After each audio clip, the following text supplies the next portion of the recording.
ভিডিওটি নিয়ে আসছি সেটা হচ্ছে স্বামী ধর্ম সমন্বয় সম্পর্কে স্বামীজির কয়েকটি বাণী।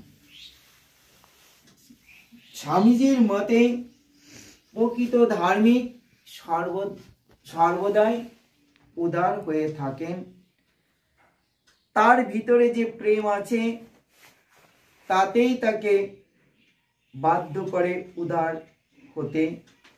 কেবল যাদের কাছে ধর্ম একটি ব্যবসা মাত্র, তারাই ধর্মের ভিতরে সংসারের প্রতিদ্বন্দ্বিতা, বিবাদ, স্বার্থপরতা এনে ব্যবসার খাতিরে ওরকম সংকীর্ণ অনিষ্টকারী হতে বাধ্য হয়।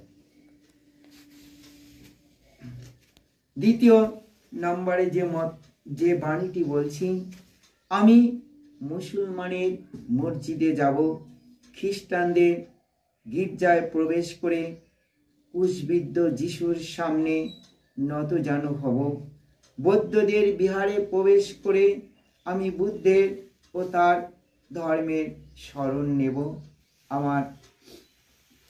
আবার অরণ্যে প্রবেশ করে হিন্দুর পাশে বসে ধ্যান মগ্ন হব। শুধু তাই নয়, ভবিষ্যতে যে সব ধর্ম আসতে পারে তাদের জন্য আমার হৃদয় আমি উন্মুক্ত রাখব।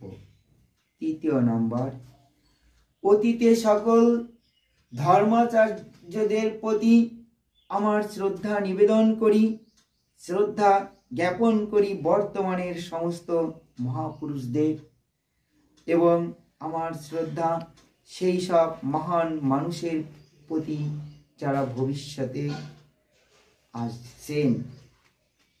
চতুর্থ, আমাদের নিজের মাতৃভূমির পক্ষে হিন্দু মুসলমান ধর্ম এই দুয়ের মহান মতের সমন্বয়, বৈদান্তিক মস্তিষ্ক এবং ইসলামীয় দেহ একমাত্র আশা আমি মানুষ চোখে দেখতে পাচ্ছি।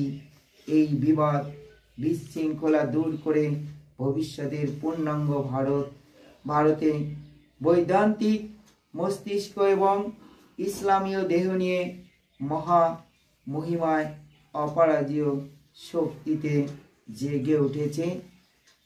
ধন্যবাদ।